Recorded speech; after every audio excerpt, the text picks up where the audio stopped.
Once again, good morning to all of you. I trust that you are well. I trust that all is going well with you. And I trust that you are adhering to the regulations laid down by our government with regards to lockdown level 4. Also, welcome to May. The 5th month of the year is with us, and it seems as if time just flies without us being aware how quickly time goes by. One thing that the lockdown has given us is a time to just slow down, a time to recuperate, a time to reflect, and a time to just calm everything down. Sometimes as I look at scripture, I wonder why God warns me with certain passages from scripture. And today's lesson from John chapter 10, especially verse 9 and 10, comes back to me every time through life, and it comes and reminds me of things that happened in the past and how God is speaking through me, to me, through the ages. There's a lot that one can share about the reading set for today, but I want to focus just on John chapter 9 and John chapter 10. Acts speaks of what the early church did, and it challenges us to be aware of what they did, and it motivates us to continue doing those things that the early church did to grow. And 1 Peter reminds us that Jesus took your place, but when he took your place, he also showed you and me an example of how we are called to live. So if we focus on 1 Peter and on Acts, there's a motivation for us to change our lifestyle, to be in line with what the early church did and to be in line with what Jesus did. But John chapter 10 verse 10 says, "The thief comes only in order to steal and kill and destroy. I have come that you might have life, and life in all its fullness." The thief comes only in order to steal, kill, and destroy. I have come that you might have life, and life in all its fullness.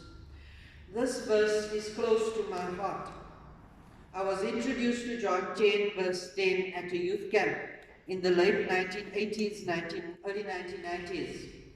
At a 5-day camp, we were motivated to learn this verse off by heart. We listened to speakers sharing insights around this verse. And I want you to notice the purpose or goal of the thief or Satan in John 10 verse 10. John 10 verse 10 says the purpose or goal of the thief or Satan or the devil or whatever you want to call him, his purpose is to steal, to kill and destroy. Jesus' purpose is to give you life and life in all its fullness. You and I need to choose whom we will follow. Will you follow Satan, whose goal is to steal from you, whose goal is to kill you and ultimately destroy you? Or will you choose Jesus, who wants to give you life and life in all its fullness? The choice is yours, the choice is mine, but choose we must. And the choice we make is seen in our actions. Notice that there is no middle way. God doesn't want you to be in between. Revelation 3 verse 15 and 16 states, "I know your deeds, that you are neither cold nor hot. I wish you were either one or the other. So because you are lukewarm, neither hot nor cold, I am about to spit you out of my mouth. I know your deeds, that you are neither cold nor hot. I wish you were either one or the other. So because you are lukewarm, neither hot nor cold, I am about to spit you out of my mouth." God wants us to be wholeheartedly for Him.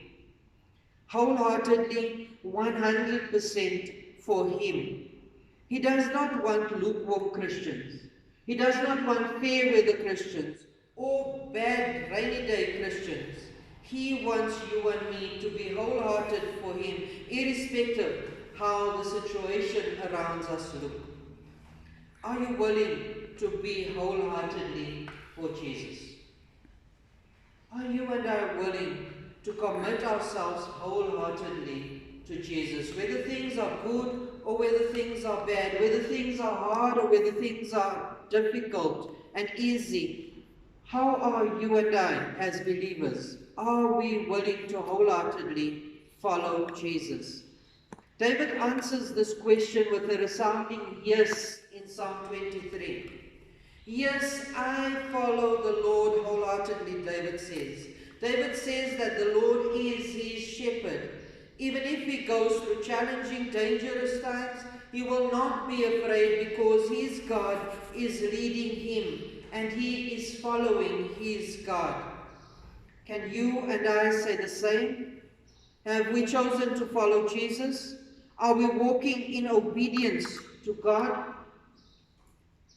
Somehow this lockdown has me wondering about obedience. As we moved from level 5 to level 4, at the beginning of May, suddenly I see more people outside. More people in cars, more people at the malls, more people ignoring the rules of social distancing and of being outside as not as frequently as possible. More people just going and doing and whatever they want to do. Why is it so difficult for us to walk in obedience? Why is it so difficult for us to do what is right? Why is it so difficult for us to obey the law and even to obey our God? David states that he goes through difficulties safely because he walks in obedience to God.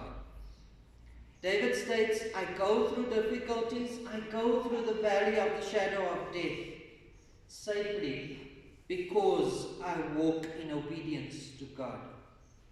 We too can walk through our difficulties, our challenges safely if we choose to walk in obedience to God. Are you willing to trust and obey the Good Shepherd? Are you willing to trust and obey God and follow where He leads, irrespective of whether things are easy or hard, irrespective of whether we're going through a lockdown or whether we're going through what we used to call normal times? David says, even though I walk through the valley of the shadow of death, I will fear no evil, for thou art with me. God is with him as he goes through his valley of the shadow of death. And you and I can know that God is with us as we go through these challenging times. God is there to lead us. God is there to guide us. We are called to follow him. You and I are called to walk in obedience to God, to trust him, to obey him, to keep our eyes on him, and to follow him. In John chapter 10, verse 9, Jesus states, I am the gate. Whoever enters through me will be saved. He will come in and go out and find pasture. If you want to be saved, if you want to be saved from the thief, you need to enter through Jesus. Jesus is the only one who can save you from eternal separation from God. Jesus is the only one who can save you from never being with God. You can be saved by inviting Jesus into your heart. Once you invite him in, he will never leave you. He will go with you as you face the world, and he will protect you and provide for you. Are you willing to choose him? Whoever enters through me will be saved. He will come in, and he will go out, and he will find pasture, Jesus promises. As we come in through Jesus, as we allow Jesus into our hearts, he protects us, he provides for us, and he goes with us in every situation. The question is, are we willing to choose him? Are we willing to trust him? Lastly, as you look at the people in this world, Why do we see so few people living life abundantly? Have you ever thought about it? Jesus said, I came that you might have life and life abundantly, or life in all its fullness. Why is it that people don't seem to be living life abundantly? Could it be that we are still trying to lead ourselves? Could it be that we are not following the Good Shepherd? Could it be that we want to be in control? I want to be in control of everything in my life. I want to be in charge of everything. I want to lead me. And we forget that the shepherd goes before the sheep, and the sheep are called to follow the shepherd. God wants us to follow the Good Shepherd. God wants us to hand over control to Jesus. Are you willing to surrender control? Are you willing to say, Lord, I let go. You be the driver. I will go where you lead. I will follow you wholeheartedly. And so Jesus says to us this morning, I am the gate. Whoever enters through me will be saved. You will come in and go out and find pasture. Jesus says to you and me this morning, the thief comes only to steal, kill, and destroy. I came that you might have life, and life in all its fullness. But you need to choose me. You need to come through me. You need to follow the guidance of the shepherd. You need to keep your eyes focused on me as you journey through this world. And as you and I do that, Jesus says, you will have life, and life in all its fullness. Jesus says to us, you will come in and go out, and you will find pasture. You will be safe. And David in Psalm 23 says to us, it is true. I have made the Lord my shepherd, and I know that even though I walk through the valley of the shadow of death, I will fear no evil, for God is there to guide me. God is there to guide you and I as we choose to follow him, to let go and say, Lord, you are in control. I will follow where you lead. Let us pray.